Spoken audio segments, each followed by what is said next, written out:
সকালে ঘুম থেকে উঠেই আজকে প্রথমে দেখলাম হালকা কুয়াশা পড়েছিল আর আমাদের গাঁথনি এতদূর সম্পূর্ণ হয়েছে আর গাছে দেখো কত সুন্দর ফুল রয়েছে।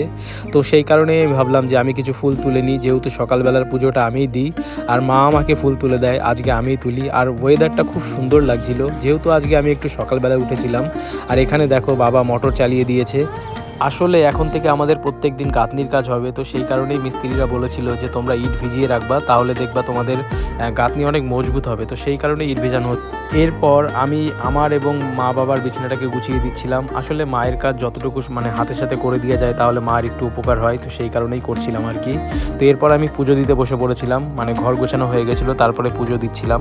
তো এটা আমার সকালের মানে একটা কাজ বলতে পারো, আমার খুব ভালো লাগে। সকালবেলার পুজোটা আমিই দিই এবং দুপুরবেলা যে পুজোটা দেয় সেটা মা দেয় আর কি। তো পুজো দেওয়া কমপ্লিট হয়ে যাওয়ার পরে আমি একটু চা নিয়েছিলাম আর বাবা দেখলাম একটা বিস্কুট এনেছে, বারবুনের বিস্কুট।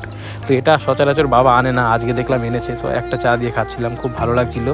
তো ছোট একটা ভিডিও ছিল, যদি তোমাদের ভালো লেগে থাকে তাহলে একটা লাইক করো, আর চ্যানেলে যদি নতুন হয়ে থাকো চ্যানেলটিকে অবশ্যই সাবস্ক্রাইব করে একটু সাপোর্ট করো। আর এখানে দেখো মিস্ত্রিরা কত দ্রুত গতিতে কাজ করছে। তো দেখা হচ্ছে পরের ভিডিওতে, ততক্ষণ ভালো থেকো, বাই।